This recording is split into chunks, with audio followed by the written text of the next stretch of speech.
வணக்கம். இது கதை கேட்கும் நேரம்.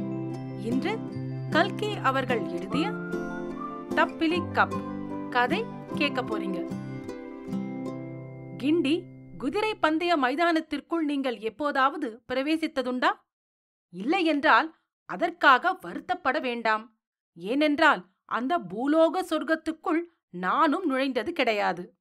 இந்த கதையை பொறுத்தவரையில் அந்த மைதானத்திற்குள் நீங்கள் பிரவேசித்திருக்க வேண்டும் என்னும் அவசியமும் இல்லை.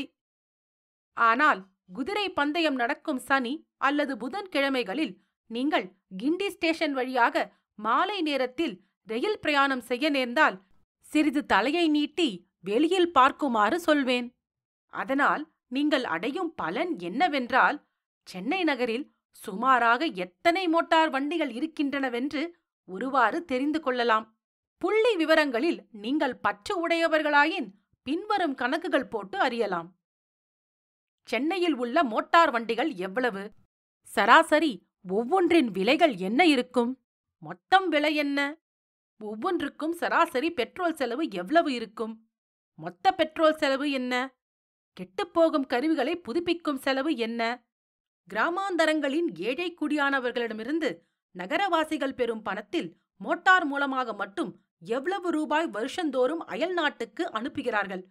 அல்லது நீங்கள் சமூக நிலைமையை பற்றிய ஆராய்ச்சியில் சிரதை உடையவர்களானால் அங்கு நிற்கும் மோட்டார் வண்டிகளின் இலக்கங்களையெல்லாம் குறித்துக் கொண்டு பின்வரும் விவரங்களை ஆராய்ச்சி செய்து கண்டுபிடிக்கலாம். கிண்டி குதிரை பந்தயத்திற்கு போகும் சென்னை பெரிய மனிதர்களில் சர்க்கார் உத்தியோகஸ்தர்கள் எத்தனை பேர்? அட்வொகேட்டுகள் எத்தனை பேர்? நியாயாதிபதிகள் எவ்வளவு பேர்? பத்திராதிபதிகள் எத்தனை பேர்? சட்டசபை அங்கத்தினர்கள் எவ்வளவு பேர்? பாங்கி முதலாளிகள் எத்தனை பேர்? வியாபாரிகள் எத்தனை பேர்?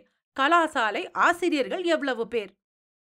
பந்தயம் முடிந்து ஜனங்கள் மைதானத்தில் இருந்து வெளியே வரும்பொழுது சற்றே கவனித்து பார்த்தீர்களானால் நீங்கள் சிறிதும் எதிர்பாராத மனிதர்கள் பலர் அங்கிருந்து வெளிப்புறப்படுவதை காண்பீர்கள். 3ஆம் வகுப்பில் உங்களுக்கு பாடம் சொல்லிக் கொடுத்த உபாத்தியாயர், உங்கள் தகப்பனாரின் சிரார்த்தத்தில் நிமந்திரணத்துக்கு வந்த சாஸ்திரிகள், அன்றைய தினம் சாயங்காலம் திருவொற்றியூரில் தேர் பார்க்கப் போவதாக விடுமுறை பெற்று சென்ற உங்கள் வீடு கூட்டும் வேலைக்காரி முதலியோரை பார்த்து திடுக்கிடுகிறீர்கள். உங்கள் விஷயம் எப்படியானாலும் சரி, டி.கே. ராஜகோபாலன் இப்பொழுது மேற்படி மைதானத்திற்குள்ளிருந்து வெளிவருவதை அவனுடைய தாயார் பார்த்தாலாயின் மூர்ச்சை போட்டு விழுந்து விடுவாள் என்பதில் சந்தேகமில்லை. ராஜகோபாலன் திருவள்ளிக்கேணியில் வசிப்பவன். அவனுக்கு தபால் ஆபீஸில் ரூபாய் 40 சம்பளம். தாயாரைத் தவிர மனைவியும் தங்கையும் வீட்டிலிருந்தார்கள். ஜீவனத்துக்கு 40 ரூபாய் போதவில்லை. ஆதலால் அவன் நாவல் எழுதி புத்தக பிரசுர கம்பெனிகளுக்கு கொடுத்து கொஞ்சம் பணம் சம்பாதித்து வந்தான். அன்று 20ஆம் தேதி. சம்பளம் வர இன்னும் 10 நாளாகும். மறுநாள் சமையல் பண்ணுவதற்கு வீட்டில் அரிசி சாமான் ஒன்றும் இல்லை என்று அவன் தாயார் சொன்னாள். 2 மாத வாடகை பாக்கி என்று வீட்டுக்காரன் பிடுங்கி எடுத்தான். அம்மா, போன மாதம் எழுதி கொடுத்த நாவலுக்காக மூர் மார்க்கெட் கோவிந்தசாமி நாயுடு இன்று 30 ரூபாய் தருகிறேன் என்று சொல்லியிருக்கிறார். அதை வாங்கிக் கொண்டு வருகிறேன் என்று சொல்லிவிட்டு அன்று காலை 10 மணிக்கு ராஜகோபாலன் வீட்டை விட்டு கிளம்பினான். அவன் இப்பொழுது குதிரை பந்தய மைதானத்தில் இருந்து வெளிவருவதென்றால் அதிலும் அவனுடைய தோற்றமோ மகா கோரமாக இருந்தது. முகத்திலே பிரேத கலை, மேலெல்லாம் ஒரே புழுதியும் வேர்வையும். காலையில் அழகாக வகிடு பிளந்து படிய வாரிவிட்டிருந்த தலைமயிர் இப்பொழுது செங்குத்தாக நின்று கொண்டிருந்தது. அந்த தலைமயிர் காற்றினால் கலைக்கப்பட்டிருந்தது. அந்த தலைமயிர் காற்றினால் கலைக்கப்பட்டதோடல்லாமல் அவனுடைய கைகளினாலும் வெகு வேதனையை அடைந்திருக்க வேண்டும் என்று தோன்றியது. அவனுடைய இந்த கோர ஸ்வரூபத்தை பார்க்க நமக்கே சகிக்கவில்லை என்றால் அவனுடைய தாயாராவது மனைவியாவது பார்க்கும் பட்சத்தில் மூர்ச்சையடைந்து விடுவார்கள் என்று கூறுவது மிகையாகுமா? ராஜகோபாலன் வெளியே வந்ததும் அங்கே வரிசையாக ஒன்றின் பின் ஒன்றாக நின்று கொண்டிருந்த பஸ்களை ஒருமுறை ஊடுருவி பார்த்தான். பின்னர் அவ்வரிசையின் முதலில் ஜனங்கள் ஏறிக்கொண்டிருந்த பஸ்ஸை நோக்கி அதிவேகமாக விரைந்து சென்றான். அந்த பஸ்ஸுக்கு ஒருவர்தான் பாக்கியிருந்தது. ஏறுங்க சார், ஸ்டார்ட் என்றான் கண்டக்டர். ஆனால் ராஜகோபாலன் ஏறவில்லை. வண்டியின் முன்பக்கத்தில் 2 தடித்த மார்வாரி சேட்டுகளுக்கு மத்தியில் உட்கார்ந்து திணறிக் கொண்டிருந்த ஒருவனை பார்த்து, அடே சீனு, ஒரு சமாசாரம், இறங்கு கீழே என்றான். நல்ல வேலை என்று எண்ணிக்கொண்டு கீழிறங்கினான் சீனு. என்ன சமாசாரம் என்றான். ஒன்றுமில்லை. ஒன்றுமில்லையா? பின் எதற்காக என்னை இறக்கினாய்? அடே அப்பா, கோபித்துக் கொள்ளாதே.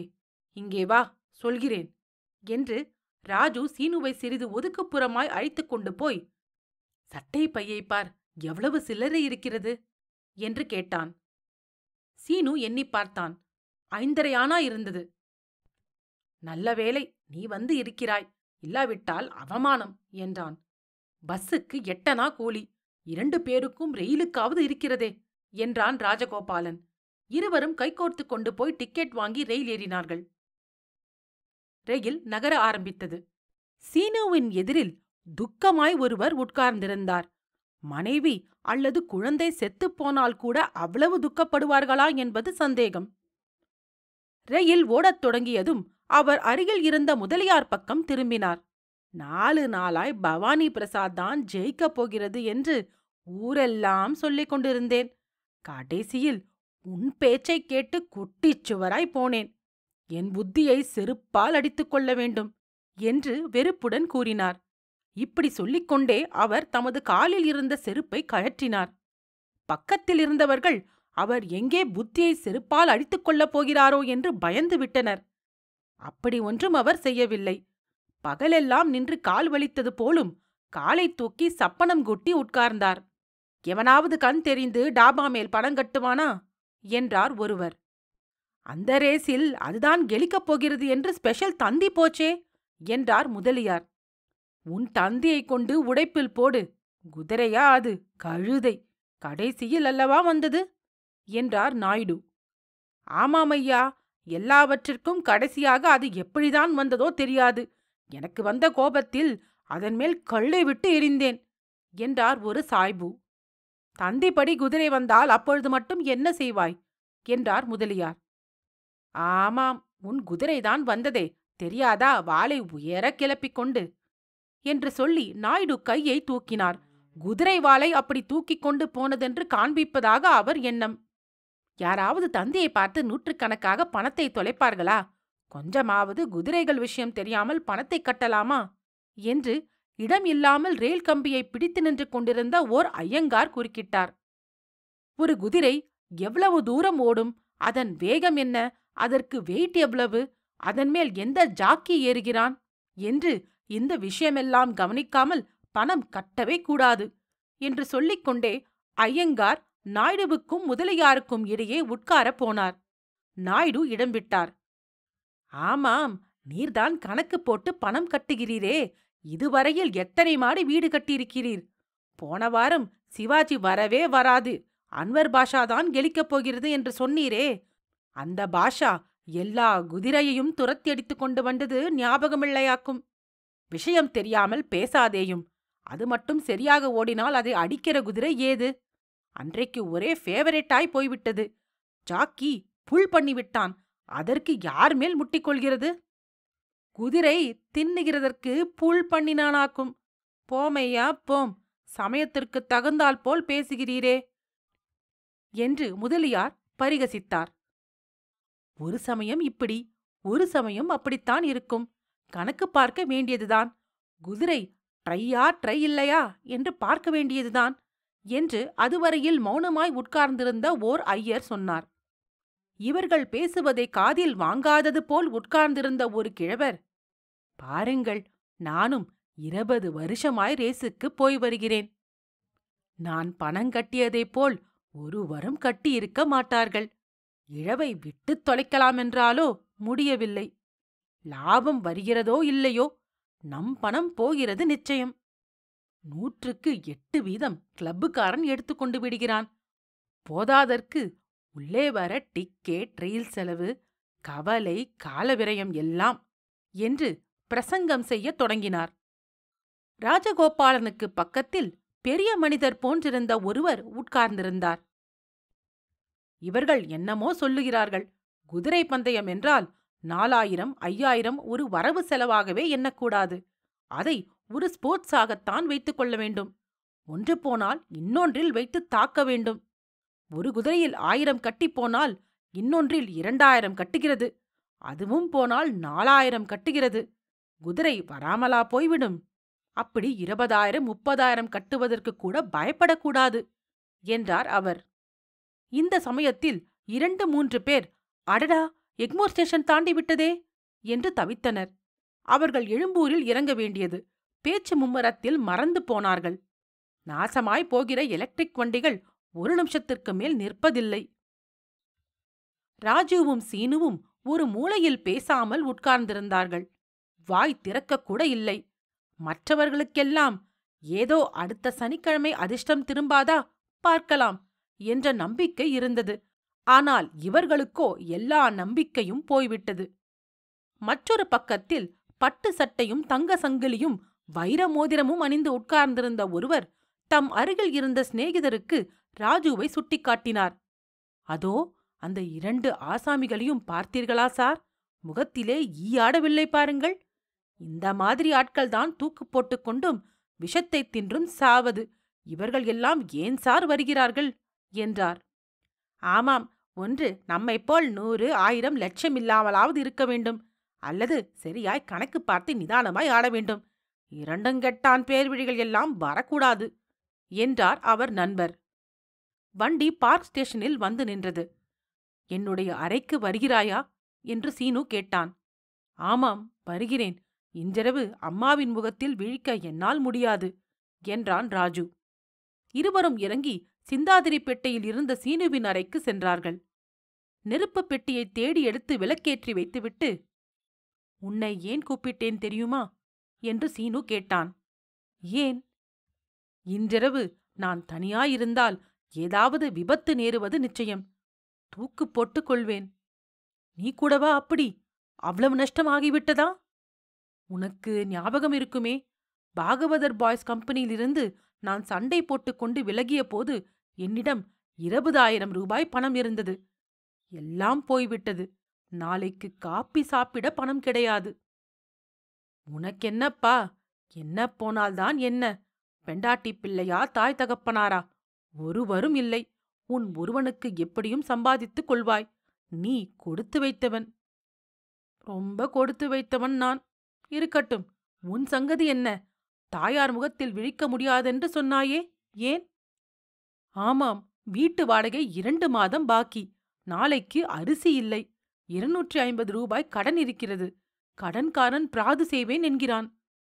ஊரிலே நிலம் இருந்ததே, அதெல்லாம் முன்னமே கடன்காரன் கொண்டு போய்விட்டான். அடப்பாவி, அப்படியானால் என்ன செய்யப் போகிறாய்?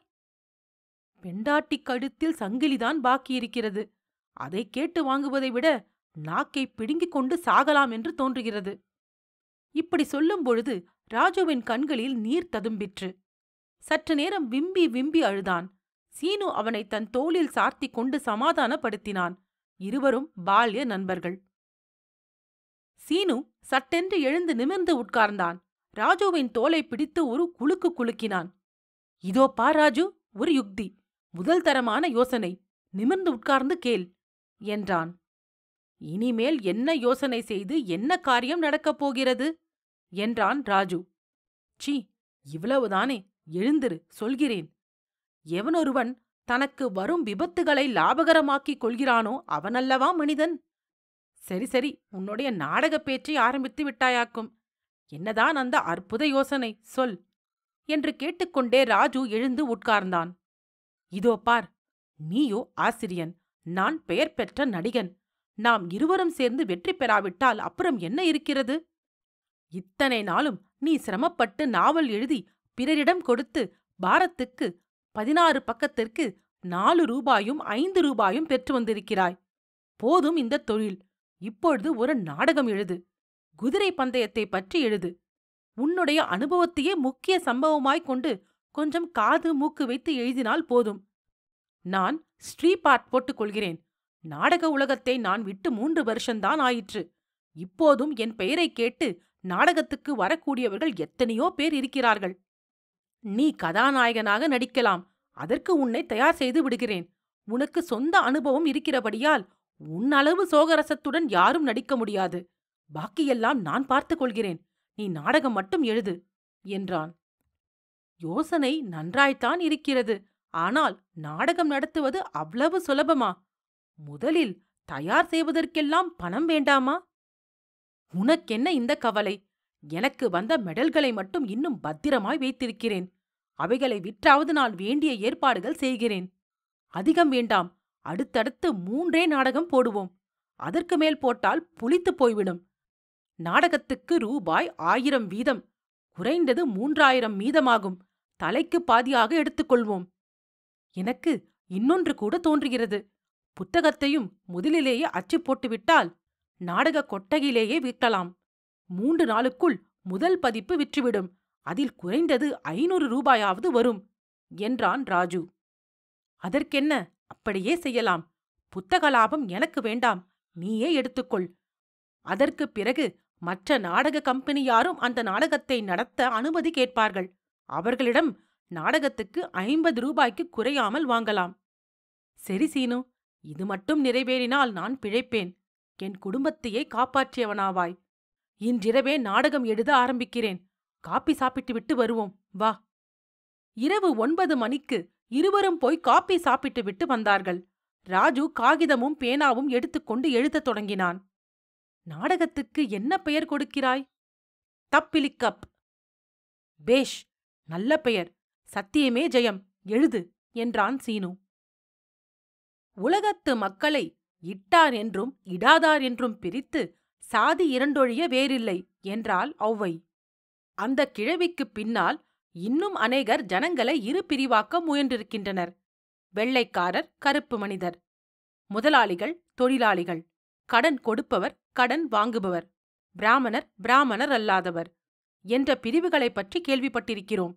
ஆனால் சென்னை நகர மாந்தரை பொறுத்த வரையில் இந்த பிரிவுகளையெல்லாம் விட குதிரை பந்தயத்திற்குப் போகிறவர், போகாதவர் என்ற பிரிவினை அதிக பொருத்தமாயிருக்கும். சீனு இந்த நிலைமையை அறிந்தவன். ஜனங்களின் மனோபாவத்தை அவன் நன்கு கண்டிருந்தான். ஆதலின் அவனுடைய யுக்தி ஆச்சரியகரமான பலனை அளித்தது. ராயல் தியேட்டரில் தப்பிலிக்கப் நாடகம் போடப்பட்ட அன்று அந்த பெரிய கொட்டகை முழுவதும் ஏறக்குறைய நிறைந்திருந்தது. குதிரை பந்தயத்துக்குப் போவோர் இயல்பாக அந்த நாடகத்தின் பெயரினாலேயே கவரப்பட்டு வந்து சேர்ந்தனர். குதிரை பந்தயத்திற்குப் போகாதவர்களோ தங்கள் தங்களுக்கு வேண்டியவர்கள் குதிரை பந்தயத்திற்குப் போய் கெட்டுப்போவதைத் தடுப்பதற்கு இந்த நாடகம் பயன்படலாமென்ற நம்பிக்கையுடன் வந்து சேர்ந்தார்கள். ஆகவே கொட்டகை நிரம்பிற்று. நாடகத்தின் கதை என்னமோ சாமானியமானதுதான். கதாநாயகன் சென்னையில் ஒரு அட்வொகேட். தொழில் ஆரம்பித்து 2 வருஷந்தான் ஆயிற்று. பிராக்டிஸ் அதிகமில்லை. அவனுடைய மாமனார், அதாவது கதாநாயகியின் தந்தை, ஓர் MLC, பெரிய இடங்களுக்கு அதிகம் வேண்டியவர். ஜில்லா முன்சிப் வேலைக்கு கூடிய சீக்கிரம் ஏற்பாடு செய்வதாக சொல்லியிருந்தார். முதல் காட்சியில் கதாநாயகி, இந்த வருஷம் கோடைக்கு ஊட்டிக்கு போகலாமா என்று கேட்கிறாள். தன் அருமை மனைவியின் விருப்பத்தை நிறைவேற்ற முடியாமல் பாங்கி கணக்கில் 3 களமும் பூஜ்யமாயிருப்பதை எண்ணி கதாநாயகன் கலங்குகிறான்.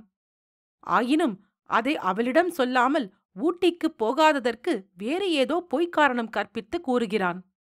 இவ்வாறு நாடகமானது ஆரம்பத்திலேயே ஜனங்களின் உள்ளத்தை கவர்ந்து விடுகிறது.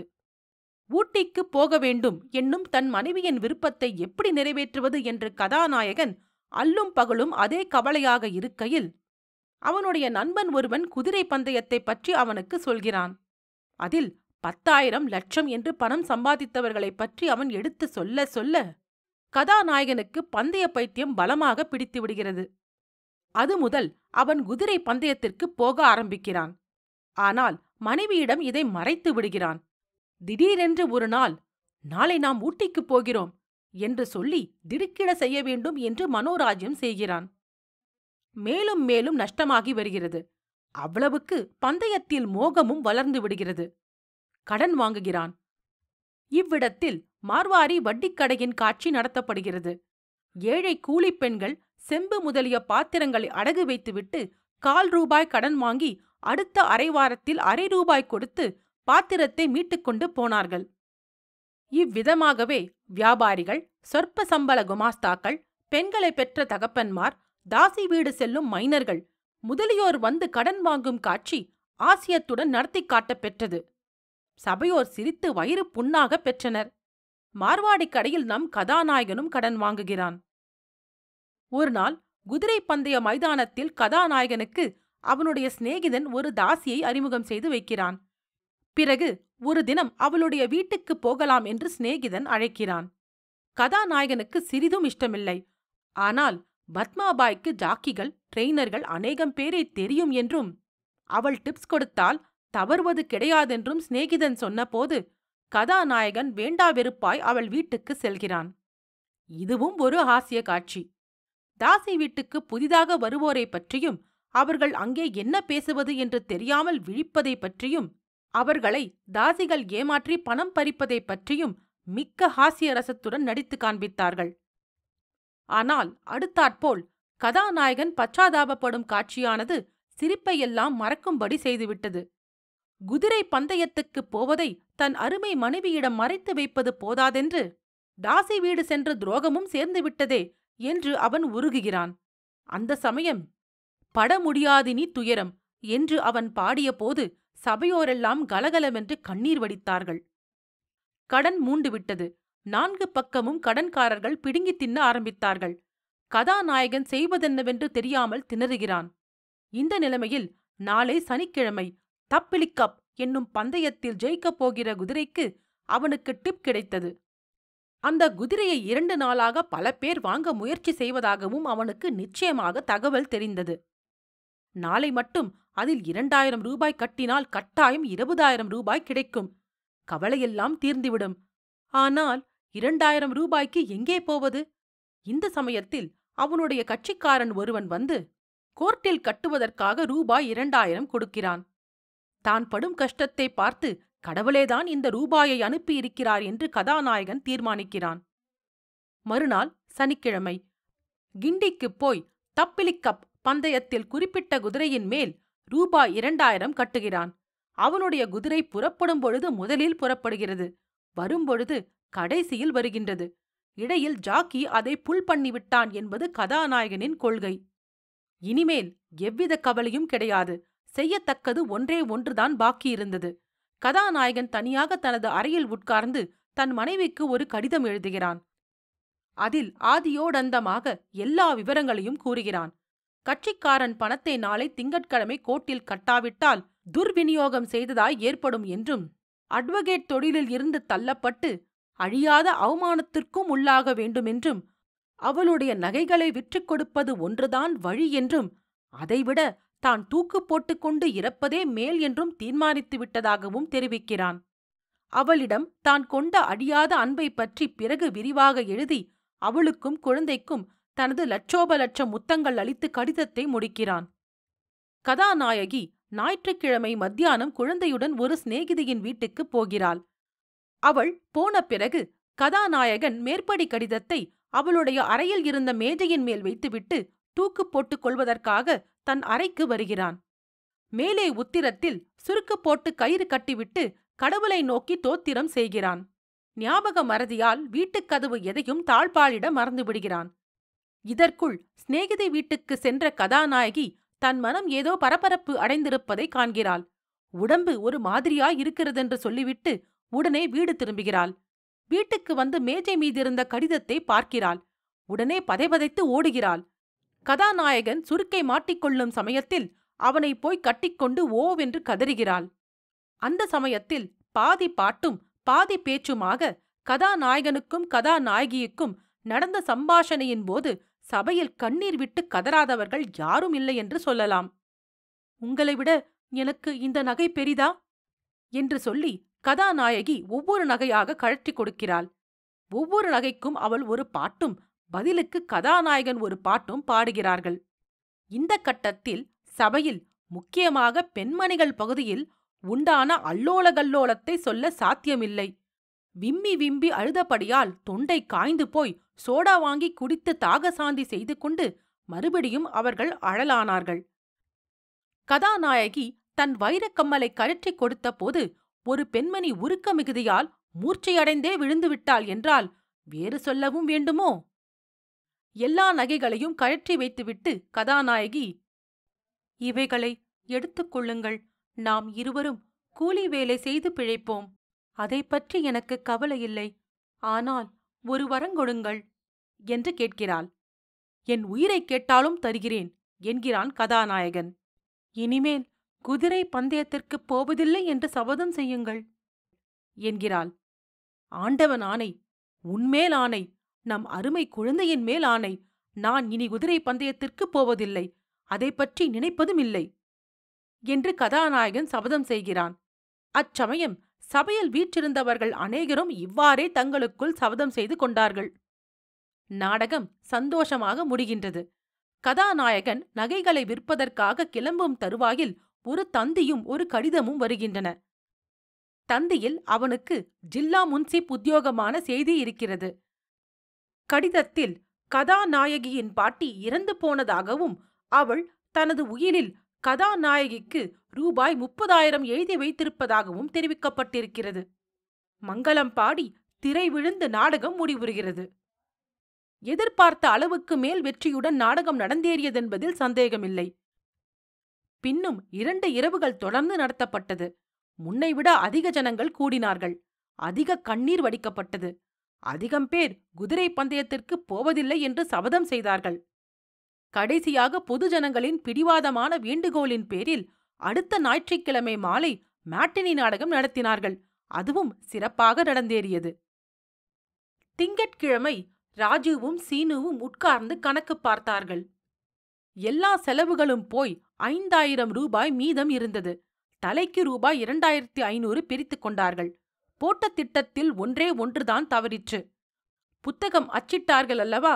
4 நாளும் நாடக கொட்டகையில் விற்றதில் 3 புத்தகங்களே விற்பனையாயின. பாக்கி முழுவதும் மிஞ்சிவிட்டது. ஆயினும் இதை பற்றி அவர்கள் கவலைப்படவில்லை. நாளடைவில் விற்றுவிடலாம் அல்லது பத்திரிகைகளுக்கு பதிப்புரைக்கு அனுப்பி செலவு பண்ணிவிடலாம் என்று தீர்மானித்தார்கள். இன்னும் 13 நாள் உனக்கு லீவு இருக்கிறதே, என்ன செய்யப் போகிறாய் என்று சீனு கேட்டான். ஊருக்குப் போய் ரொம்ப நாளாயிற்று. எல்லாரையும் அழைத்துக் கொண்டு போகலாம் என்றிருக்கிறேன் என்றான் ராஜு. சரி, போய் வா. வெகு நாளாக எனக்கு கொடைக்கானலுக்கு போக வேண்டுமென்ற ஆசை. அங்கே போகிறேன் என்றான் சீனு. அடுத்த சனிக்கிழமை உதகமண்டலத்தில் குதிரை பந்தய மைதானத்தில் 2 மனிதர்கள் தற்செயலாக சந்தித்தார்கள். அவ்விடத்தில் இவ்வாறு ஒருவரை ஒருவர் சந்திப்போம் என்று அவர்கள் கனவிலும் எதிர்பார்க்கவில்லையாதலால் பிரமித்துப் போய் 5 நிமிஷம் அப்படியே ஸ்தம்பித்து நின்றார்கள். நீ ஊருக்குப் போகவில்லை என்றான் சீனு. நீ கொடைக்கானலுக்கு போகவில்லை என்றான் ராஜு. அப்பொழுது அந்த மைதானத்தில் தப்பிலிக்கப் பந்தயத்திற்காக குதிரைகள் அதிவேகமாக ஓடி வந்து கொண்டிருந்தன. கல்கியின் தப்பிலிக்கப் கதை கேட்டதற்கு நன்றி. இன்னொரு பகுதியில் உங்களை மீண்டும் சந்திக்கிறேன். நன்றி. ராரா.